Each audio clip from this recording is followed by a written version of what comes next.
Hari Om and good morning. Welcome to the online class of Chinmaya Mission College. നമ്മൾ ഇന്നലെ to way ANOVA കോമുകാർക്കാണെങ്കിൽ ഞാൻ one way അനോവയെ പറയുമായിരുന്നുള്ളൂ. നിങ്ങൾക്ക് ചിലപ്പോൾ to വേ ചോദിക്കാം. അതുകൊണ്ടാണ് ടു വേ ഞാൻ ഇന്നലെ പറയുമ്പോൾ രണ്ട് പ്രോബ്ലം ചെയ്തെങ്കിലും ഞാനതവിടെ പറഞ്ഞ് നിർത്തിയിട്ട് നിങ്ങൾക്ക് ഹോംവർക്ക് ടു വേക്ക് ഞാൻ തരാതിരുന്നതിൻ്റെ കാരണം നമ്മൾ ടു വേ ഒറ്റ ഹോംവർക്ക് ഇന്നലെ ചെയ്തുള്ളൂ അല്ലേ? ഒരു ഹോംവർക്കാണ് നമ്മൾ ചെയ്തത്. അതെ, ഒരു ഹോംവർക്കായിരുന്നു ഇന്നലെ ചെയ്തത്. അത് മുഴുവൻ അതിലേക്ക് ഞാൻ ഹോംവർക്ക് തരാതിരുന്നതിൻ്റെ കാരണം അത് ഒന്നും കൂടി ഒന്ന് മനസ്സിലാക്കാനുണ്ട് എന്ന് കരുതിയിട്ടാണ്. എന്താണ് ശ്രദ്ധയോടുകൂടി വായിച്ചാൽ നിങ്ങൾക്ക് അതിലെല്ലാം മനസ്സിലാവും. ഇതിൽ ആ കോളങ്ങൾ എഴുതാനുള്ള പ്രത്യേകമല്ല, ആ ടേബിൾ പ്രിപ്പയർ ചെയ്യാനുള്ള ഒരൊറ്റ ബുദ്ധിമുട്ടേ ഉള്ളൂ. വേറൊരു ബുദ്ധിമുട്ടും ഇതിലില്ല. എന്താ കോളങ്ങൾക്ക് എന്താണ് ടു വേക്ക് വൺ വേയും ടു വേയൊക്കെ ഏകദേശം ഒരുപോലെ തന്നെയാണെങ്കിലും ടു വേ ആണ് ചെയ്യാനായിട്ട് എളുപ്പം. കാരണം നമ്മളെല്ലാത്തിൻ്റെയും ടോട്ടൽ തുടക്കത്തിലേ കണ്ടുവയ്ക്കുന്നുണ്ട്. അപ്പം ടു വേക്ക് നമ്മൾ ആദ്യത്തെ കോളത്തിനെ പറയുന്ന പേര് സോഴ്സസ് ഓഫ് വേരിയേഷൻ. അവിടെ രണ്ടെണ്ണാണുള്ളത്. ഒന്ന് ബിറ്റ്വീൻ കോളംസ്, മറ്റൊന്ന് ബിറ്റ്വീൻ റോസ്, മൂന്നാമതൊന്നുള്ളത് റെസിജ്വൽ, പിന്നെ നാലാമത്തേത് ടോട്ടൽ. അതിന് വലിയ പ്രസക്തിയൊന്നുമില്ല. അടുത്ത കോളത്തിൽ സം ഓഫ് ദ സ്ക്വയേഴ്സ് എഴുതി. ആദ്യം SSC, that means sum of the squares of columns എന്നാണ് അതിൻ്റെ അർത്ഥം. അടുത്ത് SSR, sum of the squares of rows. പിന്നെ മൂന്നാമത്തേന് നമ്മൾ SSE, അത് ആ റെസിജ്വലിന് വേണ്ടിയിട്ടുള്ള അതിൻ്റെ ബാക്കിയുള്ളതിൻ്റെ കേട്ടല്ലോ സ്ക്വയർ എന്നുള്ളതാണ് അർത്ഥത്തിലാണ് അതെടുക്കുന്നത്. അടുത്ത കോളം ഡിഗ്രി ഓഫ് ഫ്രീഡാണ്. കോളത്തിൻ്റെ കേസിൽ കോളം -1, റോയുടെ കേസിൽ നമ്പർ ഓഫ് റോസ് -1, SSEയുടെ കേസിൽ എന്താ ഉപയോഗിക്കുന്നത് C-1 into R-1. Next column എന്താണ് മീൻ സ്ക്വയർ. ആദ്യത്തേത് MSC മീൻസ് SSC/C-1. അടുത്ത SSR by R-1. പിന്നത്തേത് MSE, അതിനെന്താണ് SSE/C-1 ഇൻറ്റു R-1. നമുക്കിപ്പോൾ 3 വാല്യൂ കിട്ടി. ഇത് 2 ചോദ്യങ്ങളായിട്ടാണ് കിടക്കുന്നത്. ആദ്യത്തേത് നമുക്ക് കോളത്തിൻ്റെ F ടെസ്റ്റ് കാണാം. അതിന് നമ്മൾ എഴുതുന്ന പേരാണ് FC എന്ന്. FCക്ക് നമ്മളതിന് വാല്യൂ ആദ്യത്തേന് കൊടുക്കുന്നത് MSC/MSE, ഒരു വാല്യൂ കിട്ടും. പിന്നെന്താണ് പിന്നൊന്നുള്ളത് റോക്കാണ്. അതിനെഴുതുന്നത് FR = MSR/MSE, 2 വാല്യൂ കിട്ടും. പിന്നെ അതിൻ്റെ ടേബിൾ വാല്യൂ ആയിട്ട് കമ്പയർ ചെയ്യുക എന്നുള്ളതാണ്. ടേബിൾ വാല്യൂ ആയിട്ട് കമ്പയർ ചെയ്യുമ്പോഴേ കോളത്തിൻ്റെ F ടെസ്റ്റ് നോക്കുമ്പോൾ കോളത്തിൻ്റെ കേസിൽ C-1ഉം അതുപോലെ C-1 ഇൻറ്റു R-1ഉം, ഈ 2 വാല്യൂകളാണ് ടേബിളിൽ നോക്കുന്നത്. റോഡ് കേസിൽ നോക്കുമ്പോൾ, അതായത് F ടെസ്റ്റ് ഓഫ് റോഡ് കേസിൽ നോക്കുമ്പോൾ R-1 ഹൊറിസോണ്ടലായിട്ടും C-1 ഇൻറ്റു R-1 വെർട്ടിക്കലായിട്ടുമാണ് നോക്കുന്നത്. ഓക്കെ, ഞാൻ ഇന്ന് അതിലേക്ക് ഒരു പ്രോബ്ലം കൂടി ചെയ്യുന്നുണ്ട്. എന്നിട്ട് പിന്നെ നിങ്ങളതിൽ ഹോംവർക്ക് ചെയ്യാം. ഇതിൽ ഒരു പ്രോബ്ലം കൂടിയായി നിങ്ങൾക്ക് അത് ഏകദേശം മനസ്സിലാവും. ശ്രദ്ധിക്കട്ടെ, ഞാൻ പ്രോബ്ലം എഴുതിയിട്ടുണ്ട്. The following table indicates the number of units of production per day turned out by 5 different workers using 4 different types of machines. താഴെ പറയുന്ന ടേബിൾ കാണിക്കുന്നത് എന്താണ്? Production per day turned out by 5 different workers. 5 ആള് ഒരു ദിവസം ഉൽപ്പാദിപ്പിക്കുന്ന ഔട്ട്പുട്ടിൻ്റെ കണക്കാണ് കാണിച്ചിരിക്കുന്നത്. Using 4 different types of machines. 4 different types of മെഷീനിൽ 5 ആളുകൾ വർക്ക് ചെയ്യുമ്പോൾ കിട്ടുന്ന ഔട്ട്പുട്ടാണ് കാണിച്ചിരിക്കുന്നത്. ആദ്യത്തെ വർക്കറിൻ്റെയാണത്. അയാൾക്ക് ഒന്നാമത്തെ മെഷീനിലാണെങ്കിൽ 46, രണ്ടാമത്തെ മെഷീനിലാണെങ്കിൽ 40, മൂന്നാമത്തെ മെഷീനിൽ 49, ഫോർത്ത് മെഷീനിൽ 38. രണ്ടാമത്തെ ആൾക്കും തന്നിട്ടുണ്ട് 3, 4, 5 തന്നിട്ടുണ്ട്. ഇനി ഒന്നാമത്തെ ആളുടെ ഔട്ട്പുട്ടുകൾ തന്നിട്ടുണ്ട് 46. താഴേക്ക് ഇങ്ങനെ നോക്കുമ്പോൾ അയാളുടെ ഓരോ മെഷീനിൽ നിന്നും കിട്ടുന്ന ഔട്ട്പുട്ട്, രണ്ടാമത്തെ ആളുടെ കിട്ടുന്ന ഔട്ട്പുട്ട്. കണ്ടല്ലോ. അപ്പം ഇതാണ് വർക്കറിൻ്റെ, ഇതാണ് മെഷീൻ്റെ. കേട്ടല്ലോ. ഒന്നാമത്തെ മെഷീനിൽ നിന്ന് കിട്ടുന്ന ഔട്ട്പുട്ട്, രണ്ടാമത്തെ മെഷീനിൽ നിന്ന് കിട്ടുന്ന ഔട്ട്പുട്ട്, ഒന്നാമത്തെ വർക്കറുടെ ഔട്ട്പുട്ട്, രണ്ടാമത്തെ വർക്കറുടെ ഔട്ട്പുട്ട്. ഇതാണ് ആ ടേബിൾ തന്നിരിക്കുന്നത്. ഇനി ചോദ്യം എന്താണ്? Test whether the mean productivity is same for the different machine type. എല്ലാ മെഷീൻ ടൈപ്സ്, ഒന്നാമത്തെ, രണ്ടാമത്തെ, മൂന്നാമത്തെ, നാലാമത്തെ ഒരുപോലെയാണോ? Is there any significant difference between the mean of the different machines? രണ്ടാമത്തെ question, test whether the 5 men differ in respect of mean productivity. ആ അഞ്ചാളുടെയും മീൻ പ്രൊഡക്ടിവിറ്റിയിൽ വ്യത്യാസമുണ്ടോ? നേരത്തെ ചോദിച്ച അതേ ചോദ്യം തന്നെ. Whether there exist significant difference in the output of the 5 men. അഞ്ചാളുടെയും ഔട്ട്പുട്ടിൽ എടുത്തു പറയാവുന്ന വ്യത്യാസങ്ങളുണ്ടോ? മീൻ പ്രൊഡക്ടിവിറ്റിയിൽ എടുത്തു പറയാവുന്ന വ്യത്യാസങ്ങളുണ്ടോ? രണ്ടെണ്ണമാണ് നമുക്ക് കാണുന്നത്. ഞാൻ പറഞ്ഞിട്ട് ഇങ്ങനെ വരുമ്പോൾ നമ്മൾ എന്താ ചെയ്യുന്നത്? കോഡിംഗ് മെത്തേഡ് ഉപയോഗിക്കാനുണ്ട്. ഈ വലിയ സംഖ്യകളൊന്നും ഉപയോഗിക്കേണ്ട. എല്ലാത്തിൽ നിന്നും നമുക്കൊരു കാര്യം 40 അങ്ങ് കുറയ്ക്കുക. ഞാനത് താഴെ എഴുതിയിട്ടുണ്ട്. വർക്കേഴ്സ് എഴുതി. 1 വേ ടേബിളിൽ ഈ ഒരു കോളത്തിന് യാതൊരു പ്രസക്തിയില്ല. പക്ഷേ 2 വേ ടേബിളിന് ഇതുണ്ട്. കാരണം ഇങ്ങനെയും കൂട്ടണ്ടേ നമുക്ക്. അപ്പം വർക്കേഴ്സിനെ കാണിക്കുന്നു, പ്രൊഡക്ടിവിറ്റി മെഷീനെ കാണിക്കുന്നു. എല്ലാത്തിൽ നിന്നും 40 കുറച്ചു. 46-ന് 6, 48-ന് 8, 36-ന് -4, അങ്ങനെ എല്ലാം ഞാൻ കുറച്ചിട്ടുണ്ട്. ലാസ്റ്റ് കോളത്തിൽ 38-ന് -2, 45-ന് 5, 34-ന് 6, 35-ന് -5, 41-ന് 1. കൂട്ടുമ്പോൾ ഒരു എളുപ്പമുണ്ട്. 8 6 14, 5 19, 19-ന് 4 പോയാൽ 15. ഇവിടെ ഈ +2 -2 പോയി ബാക്കി 4. ഇതെല്ലാം പോസിറ്റീവാണ്. എല്ലാം കൂടി കൂട്ടി 20, 40, 48. ഇവിടെ ഈ +5-ഉം -5-ഉം പോയി. ബാക്കി 6-നുണ്ട് 8, 8-1 പോയാൽ -7. ഇനി എന്താ പറഞ്ഞത്? ഇനി നമുക്ക് ഇതിൻ്റെ ടോട്ടൽ കാണണം. ഞാനിവിടെ എഴുതുന്നു ടോട്ടൽ. ഇങ്ങനെയും കൂടി കൂട്ടുന്നു. 9 6 15-ന് 2 പോയാൽ 13. ഇതെല്ലാം പോസിറ്റീവാണ്. 24 29. ഇത് 6 +6 -6 പോയി -6. +5 -5 പോയി 8. 11 4 15 16. ഇനി അങ്ങനെ ഇങ്ങനെയും 2 വശത്തേക്കും കൂട്ടി നോക്കണ്ട. 32 40 56 എന്ന് പോയാൽ 50 കിട്ടണം. 50 കിട്ടുന്നുണ്ടോ എന്ന് നമുക്കൊന്ന് നോക്കാം. 2 വശത്തേക്ക് ഒന്ന് കൂട്ടി നോക്കാം. 15 19 19 + 48 -7 = 60 കിട്ടുന്നത് കേട്ടോ. 60. ഞാൻ നേരത്തെ കൂട്ടിയപ്പോൾ തെറ്റിയതാണ്. ഇവിടെ ഇങ്ങനെയും കൂട്ടി നോക്കാം. 13 + 29 + 8 + 10 = 60. അങ്ങനെ ഇങ്ങനെയും കൂട്ടിയാൽ 60 കറക്റ്റായി. ഓക്കെ. അടുത്തത് എന്താണ്? ആദ്യത്തേതിൻ്റെയൊക്കെ സ്ക്വയർ x1 സ്ക്വയർ. 6-ന് 36, 8-ന് 64, 4-ന് 16, 5-ന് 25, then 0. ഇതെല്ലാം കൂടി കൂട്ടുന്നു. 6 4 10, 16 5 21, 4 5 11 3 14, 141. x2 square. 0 4 4 0 16.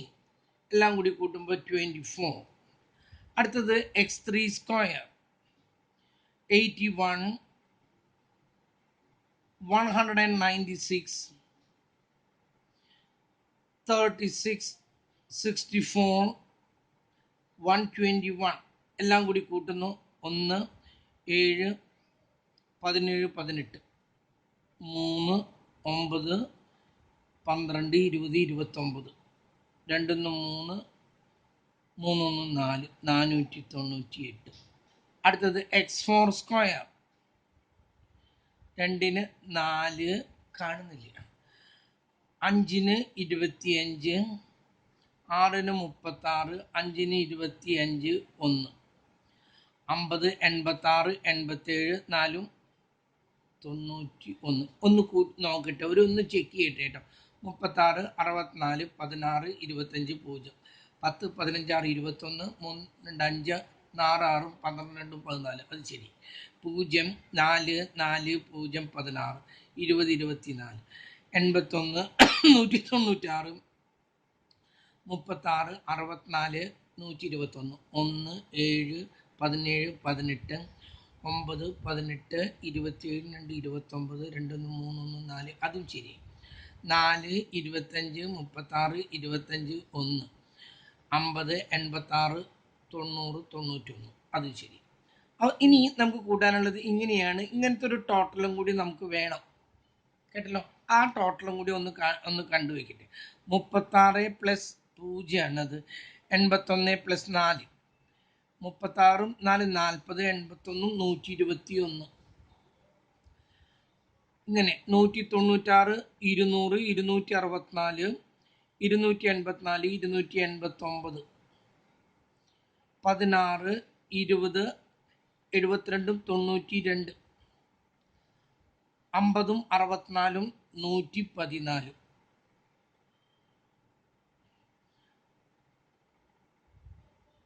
114, 16, 17, 121, 17, 138 ഇങ്ങനെയും കൂട്ടുമ്പോൾ അത് ശരിയാവണം, ഇല്ലെങ്കിൽ എവിടെയോ തെറ്റുണ്ട്. 121 plus 289 plus 92 plus 114 plus 138 is equal to 754 നമുക്ക് കിട്ടേണ്ടത്.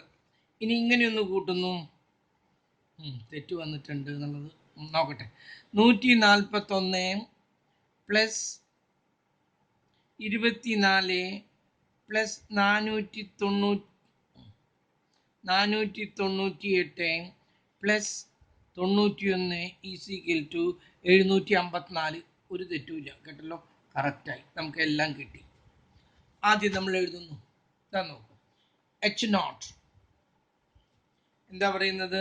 Test whether the mean productivity is same for the different machines. നമ്മൾ എന്താ എഴുതുന്നത്? There is no significant difference between the mean productivity of different machines. There is, ഇത് ഞാൻ ഒരേ തന്നെ എഴുതുന്ന രൂപത്തിൽ എഴുതുന്നത്, നിങ്ങൾക്ക് അതാവുമ്പോൾ ഓർത്തിരിക്കാൻ എളുപ്പമാണ്, അതുകൊണ്ടാണ്, കേട്ടല്ലോ. പലതരത്തിൽ ഇത് എഴുതും. There is no significant difference in the mean productivity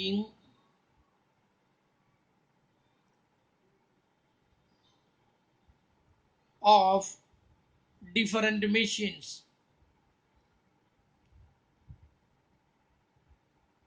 ഇത് കോളത്തിൻ്റെ കാര്യമാണ് പറയുന്നത് കേട്ടോ, അതുകൊണ്ട് ഇവിടെ മുകളിൽ കോളം എന്ന് എഴുതി വെച്ചിരിക്കണം, എന്നാലേ നമുക്ക് നോക്കുന്ന സമയത്ത് പറയാൻ പറ്റുള്ളൂ. അടുത്തത് ഓൾട്ടർനേറ്റീവ് ഹൈപ്പോത്തീസിസ്. ദർ ഈസ്, ഈ നോ കളഞ്ഞു, ബാക്കിയുള്ളത് സിഗ്നിഫിക്കൻറ്റ് ഡിഫറൻസ്. ഇനി ഞാൻ എഴുതണ്ടല്ലോ, ഇനി നിങ്ങൾക്ക് അറിയാലോ. Significant difference in the mean productivity of different machines. അത് കഴിഞ്ഞ് നമ്മൾ അടുത്ത് എഴുതി columns, no rows, ROWS, rows. ആദ്യം H0 എഴുതി. എന്താ എഴുതുന്നത്? There is no significant difference in the mean productivity of men. There is no significant difference in the mean there is no significant, എടുത്തു പറയാവുന്ന, അതാണ് ആ വാക്കിൻ്റെ അർത്ഥം. സിഗ്നിഫിക്കൻറ്റ് ഡിഫറൻസ്, വ്യത്യാസമുണ്ട്, പക്ഷെ അത് എടുത്ത് കാണിക്കേണ്ട വ്യത്യാസമൊന്നുമില്ല. Difference in the mean productivity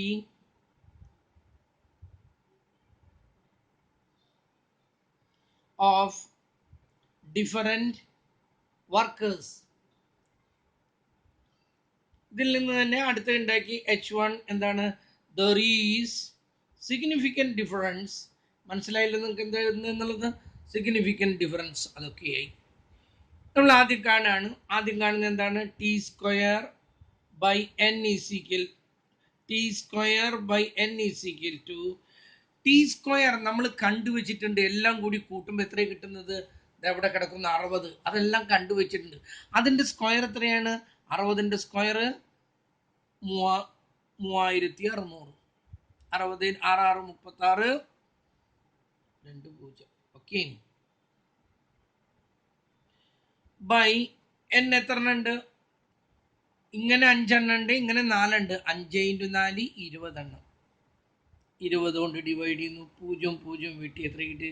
180. നമ്മൾ ഈ പ്രോബ്ലം ചെയ്തിട്ടില്ലല്ലോ. ഇല്ല, ചെയ്തിട്ടില്ല, രണ്ടെണ്ണം അല്ലേ. 6 അത് കഴിഞ്ഞു. അടുത്തത് നമുക്ക് ഇതിനെയാണ് കറക്ഷൻ ഫാക്ടർ എന്ന് പറയുന്നത്. അടുത്ത് കിട്ടേണ്ട SST. ഇത് ഇവിടെ കാൽക്കുലേറ്റ് ചെയ്യാൻ മാത്രമേ ഉള്ളൂ, ഇത് പിന്നെ ഫർദർ ആയിട്ട് ഉപയോഗിക്കുന്നില്ല. എന്താന്നാ പറഞ്ഞത്? Sum of the squares minus T square by n. Sum of the squares നമ്മൾ കണ്ടുവച്ചിട്ടുണ്ട് ഇവിടെ. 754 മൈനസ് 180 ഈസ് ഈക്വൽ ടു 754 നിന്നും 180 കുറയ്ക്കുന്നു. 180 കുറച്ചാൽ കിട്ടുന്നത് 574. അതും കഴിഞ്ഞു. ഇനി അടുത്ത് കാണാനുള്ള എന്താ? SSR is equal to sigma x1 whole square by n plus sigma x2 whole square by n plus അങ്ങനെ എത്ര എണ്ണം ഉണ്ടെന്ന് നോക്കിയേ. ഒരെണ്ണം, രണ്ടെണ്ണം, മൂന്നെണ്ണം, നാലെണ്ണത്തിൻ്റെയും ടോട്ടലുകൾ കാണാൻ കണ്ടുവച്ചിട്ടുണ്ട് നമ്മൾ. 15, 4, 48 മൈനസ് 7. അതിൻ്റെ സ്ക്വയർ കാണാൻ നമ്പർ കൊണ്ട് ഡിവൈഡ് ചെയ്യുക. ആദ്യത്തേത് 15 സ്ക്വയർ ബൈ എത്ര എണ്ണം ഉണ്ട്? 1, 2, 3, 4, 5. എണ്ണം തെറ്റരുത്. പ്ലസ് അടുത്ത എത്രയാണ്? 4 സ്ക്വയർ ബൈ 5 പ്ലസ് അടുത്തത് 48 സ്ക്വയർ ബൈ 5 പ്ലസ് അടുത്തത് minus 7 whole square by 5 minus 180 T square by n. Okay, 15 എത്ര കിട്ടുന്നത്? 225 പ്ലസ് എവിടെ എൻ്റെ ടേബിൾ കിടക്കുന്നത്? 4ന്റെ സ്ക്വയർ എത്രയാണ്? 16 പ്ലസ് 48ന്റെ സ്ക്വയർ നമുക്കറിയണം. അറിയില്ലെങ്കിൽ ടേബിളിൽ നോക്കിയിട്ട് കണ്ടുപിടിക്കാതെ. 2304 പ്ലസ് 7ന്റെ സ്ക്വയർ എത്രയാണ്? 49 ഹോൾ ഡിവൈഡഡ് ബൈ 5 മൈനസ് 180. ഇതെല്ലാം കൂടി കൂട്ടുന്നു, 5 കൊണ്ട് ഡിവൈഡ് ചെയ്യുന്നു, 180 നിന്ന് കുറയ്ക്കുന്നു. നോക്കൂ, 225 plus 16 plus 2304 plus 49 is equal to 2594 divided by 5 is equal to 518.8 minus 180 is equal to 338.8. 338.8 ഒരെണ്ണം കഴിഞ്ഞു. ഇനി SSR. ഇത് SSC എന്നാണ് കേട്ടോ, ഞാൻ പെട്ടെന്ന് അങ്ങനെ പറഞ്ഞു പോയപ്പോൾ തെറ്റിയത്. അടുത്ത SSR. ഇതാണ് റോയുടെ ടോട്ടലുകളുടെ സ്ക്വയർ. നോക്കൂ, ഇങ്ങനെ കൂട്ടിയിട്ടില്ലേ? 13, 29, -6, 8, 16. കണ്ടല്ലോ, ഇത് 5 എണ്ണം ഉണ്ട് കേട്ടോ, അത് മറക്കരുത്. ഇങ്ങനെ 4 എണ്ണം ആണെങ്കിൽ റോ 5 എണ്ണം ഉണ്ട്. ആദ്യത്തേത് എത്രയാണ്? 13 സ്ക്വയർ, അത് എഴുതി. ബൈ എത്ര എണ്ണം ഉണ്ട്? 1, 2, 3, 4 എണ്ണേ ഉള്ളൂ. നേരത്തെ പോലെ 5 എണ്ണല്ല. പിന്നെ 29 square by 4 plus -6 square by 4 plus 8 square by 4 plus 16 square by 4 minus 180. നോക്കൂ, 13ന്റെ സ്ക്വയർ എത്രയാണ്? 169. 29ന്റെ സ്ക്വയർ എന്ന് പറയുന്നത് 841 പ്ലസ് 6ന് 36, 8ന് 64, 16ന് 256 whole divided by 4 minus 180 is equal to. ഞാൻ എല്ലാം കൂടി ഒരുമിച്ച് ചെയ്യാൻ പോവാണ്. 169 പ്ലസ് 841 പ്ലസ് 64, 36, 100, 100ഉം 256, 356 is equal to divided by 4 is equal to. ഇതിൽ നിന്ന് നമ്മൾ മൈനസ് 180 ഈസ് ഈക്വൽ ടു 161.5. അപ്പം നോക്കൂ, നമുക്ക് ഒരു വാല്യൂ കിട്ടി, ഇത് കിട്ടി. SST എത്ര കിട്ടി? നമുക്ക് SST എത്ര കിട്ടിയത് 574. ഇതും കിട്ടി, എല്ലാം കിട്ടിക്കഴിഞ്ഞു. ഇനി നമുക്കിനി SSE കിട്ടണം. E ഈസ് ഈക്വൽ ടു എന്താ പറഞ്ഞത്, SST മൈനസ് ബ്രാക്കറ്റിൽ SSC plus SSR is equal to ഈ SSRും SSCയും കൂടി കൂട്ടുന്നു, എന്നിട്ട് SSCയും SSRും കൂടി കൂട്ടിയിട്ട് SSTയിൽ നിന്നും കുറയ്ക്കുന്നു. അപ്പം 330 ഞാനിവിടെ എഴുതണം, ഒരു പ്രാവശ്യം എഴുതാം, ഇനി തെറ്റിക്കേണ്ട. 574 മൈനസ് ബ്രാക്കറ്റിൽ 338.8 plus 161.5 equal to 574 minus 338.8 plus 161.5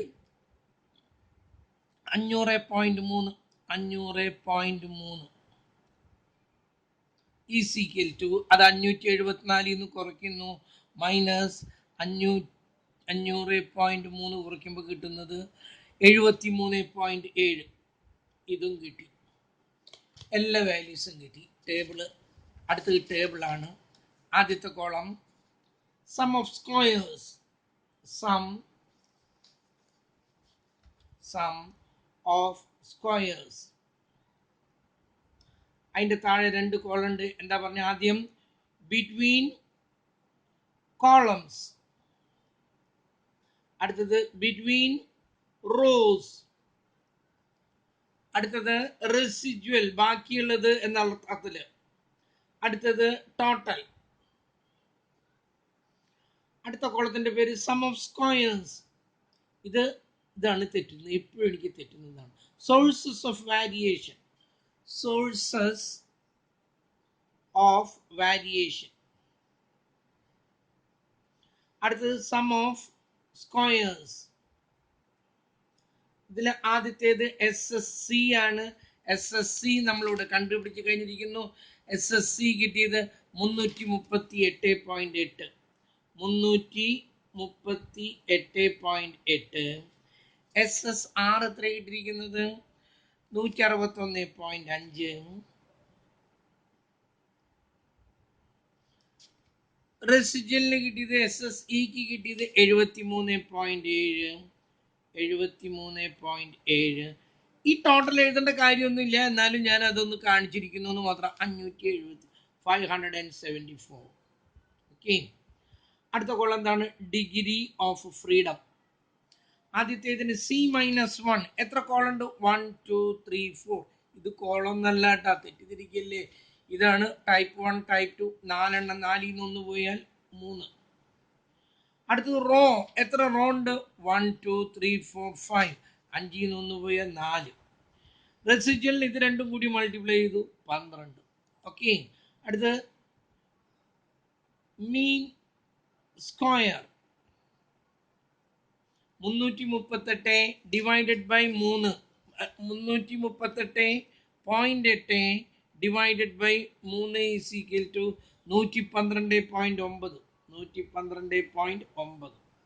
അടുത്തത് 161.5 ഡിവൈഡഡ് ബൈ 4. 40.3 എഴുതുന്നതിന് പകരം 40.4 നിർക്കും.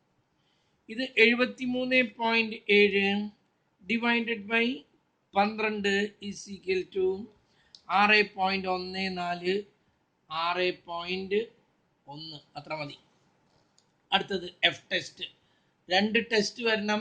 ഒന്നെന്താണ് FC, മറ്റൊന്ന് FR.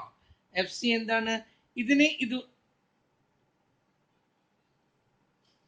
ഇതിനെ ഇതുകൊണ്ട് ഡിവൈഡ് ചെയ്യാം. ഞാൻ ഒന്ന് എഴുതാം, MSC ബൈ MSE. ഇതിന് MSR ബൈ MSE. ഇതിന് 112.9. 112.9 ഡിവൈഡ് ചെയ്യുന്നു. 6.1 കൊണ്ട് ഡിവൈഡ് ചെയ്യുമ്പോൾ നമുക്ക് കിട്ടുന്നത് 18.50 18.5. ഇതിന് 40.4 ഡിവൈഡ് ചെയ്യുന്നു. 6.1 കൊണ്ട് ഡിവൈഡ് ചെയ്യുമ്പോൾ കിട്ടുന്നത് 6.62 6.6 രണ്ടും കിട്ടിക്കഴിഞ്ഞു. ഇനി ആദ്യത്തേതിൻ്റെ കോളത്തിൻ്റെ നമ്മൾ കാണുന്നു. കോളത്തിൻ്റെ ടേബിൾ വാല്യൂ അതൊക്കെ നിങ്ങൾ എഴുതാം. Table value at 5% level of significance and ഏതെടുക്കുന്നത് 3,12 ഇതുമാണ് എടുക്കുന്നത്. കേട്ടല്ലോ, V1 എന്ന് പറയുന്നത് 3,12 നമ്മൾ നോക്കുന്നത്. അപ്പം നമ്മൾ എഫ് ടെസ്റ്റ് എടുത്തു. എഫ് ടെസ്റ്റിൽ 5%-ൽ 3,12 3യുടെ നേരെ 12 എടുത്തു. 3.49 എന്ന് കിട്ടി. 3.49 അത് എഴുതിയിട്ടു. 3.49 എന്നിട്ട് നമ്മൾ നോക്കി ഏതാ വലുത്, ഇതാണോ ഇതാണോ. Since calculated value is greater than table value എന്താ പറഞ്ഞ, we reject null hypothesis and accept alternative hypothesis. എന്നിട്ട് നമ്മൾ അതോടെ എഴുതിയിട്ടുണ്ട്. കോളത്തിന്റെ കാര്യത്തിൽ there is significant difference in the productivity of different machines. There is ഇതെടുത്തത് കാരണം എന്താ, കാൽക്കുലേറ്റഡ് വാല്യൂ വലുതായതുകൊണ്ട്. there is significant difference in the mean productivity of different machines. അടുത്തത് എഴുതി റോസിന്റെ എഴുതണം. ഞാൻ ഈ എഴുതണ പോലെയല്ല. Table value at 5% level of significance and V2 is equal to 4,12. V2 means ഏതിലാണ് നമ്മൾ ഡിഗ്രി ഓഫ് ഫ്രീഡം. 4,12 ഈസ് ഇതാണ് ഇതിൻ്റെ ഡിഗ്രി ഓഫ് ഫ്രീഡം. അതിൽ നമ്മൾ നോക്കി 4ന്റെ നേരെ 12 നോക്കി. 4ന്റെ നേരെയും എവിടെയാണ് എഫ് ടെസ്റ്റ് 5%. ഇതാണ് 4ന്റെ നേരെ 12 നോക്കിയപ്പോൾ കിട്ടിയത് 3.26 ആണ് കിട്ടിയത്. 3.26 നമ്മളിവിടെ എഴുതി. 3.26 നോക്കി ഏതാ വലുത്. കാൽക്കുലേറ്റഡ് വാല്യൂ നേരത്തെ പോലെ തന്നെ ഇത് തന്നെ ഇങ്ങോട്ട് എഴുതി. Since the calculated value is greater than the table value V reject the null hypothesis and accept the alternative hypothesis. Alternative hypothesis എന്താ പറയുന്നത്, there is significant difference in the mean productivity of different workers. Okay, yes. അപ്പം ഇതിപ്പോ സമയം എന്നറിയാനായിട്ട് എത്ര minute എടുത്തു എന്നുള്ളത് കാണാൻ ഇല്ലല്ലോ. എത്രയുണ്ട്, 27. ഇപ്പം നാളെ ഇലക്ഷനാണ്, ക്ലാസ് ഇല്ല. പിന്നെ അതിൻ്റെ മറ്റന്നാൾ പരീക്ഷയാണ്. അപ്പം നമുക്കൊരു കാര്യം ചെയ്യാം, നമുക്കിവിടെ നിർത്താം. ഞാൻ ഇന്ന് നോൺ പാരാമെട്രിക് ടെസ്റ്റുകളൊന്ന് തുടക്കം കുറിക്കാമെന്നൊക്കെ വിചാരിച്ചിരുന്നതാണ്. വേണ്ട, ഒരു കാര്യം ചെയ്യൂ. നാളത്തേക്ക് ഇത് മതി. കാരണം മറ്റന്നാൾ ഇലക്ഷനാണ്, അതിൻ്റെ മറ്റന്നാൾ എക്സാമിനേഷനാണ്. കേട്ടല്ലോ. അപ്പം ഞാൻ പറഞ്ഞിട്ടുണ്ട് എന്തൊക്കെയാണെന്നുള്ള ചെറിയൊരു ഐഡിയ ഒക്കെ തന്നിട്ടുണ്ട്. ആ OMR 66%, അതായത് 15 എണ്ണത്തിൽ 10 എണ്ണമെങ്കിലും ശരിയാക്കണം കേട്ടോ. എന്നാലേ കാര്യമുള്ളൂ, എന്നാലത് ഒരു വിജയമായിട്ട് കണക്കാക്കുന്നുള്ളൂ. പിന്നെ 3 എണ്ണത്തിൽ ഒരു പ്രോബ്ലമെങ്കിലും നിങ്ങൾ ചെയ്തു വെക്കാനായിട്ട് ശ്രമിക്കുക. അപ്പം തന്നെയായി 25-ൽ എത്ര മാർക്ക്, 15 മാർക്ക്. 10ഉം അല്ല 25-ൽ അതെ 15 മാർക്കായി. That's all. ഒരു പ്രോബ്ലമെങ്കിലും നിങ്ങൾ ചെയ്തു വെക്കാനായിട്ട് ശ്രദ്ധിക്കുക. ഞാനൊരു ചെറിയ ഐഡിയ ഒക്കെ തന്നിരുന്നു ഏതൊക്കെയാണെന്നുള്ളത്. എന്തെങ്കിലുമൊക്കെ സംശയം ഉണ്ടെങ്കിൽ നിങ്ങൾ എന്നെ വിളിച്ച് ചോദിക്കൂ കേട്ടോ. ഇന്ന് ഇത്ര നേരം മതി. കാരണം മറ്റന്നാൾ അല്ല അടുത്ത ആഴ്ച എക്സാമിനേഷൻ ആയതുകൊണ്ടാണ് നമുക്ക് ഇത്ര മതി കേട്ടോ. Okay, that's all for to.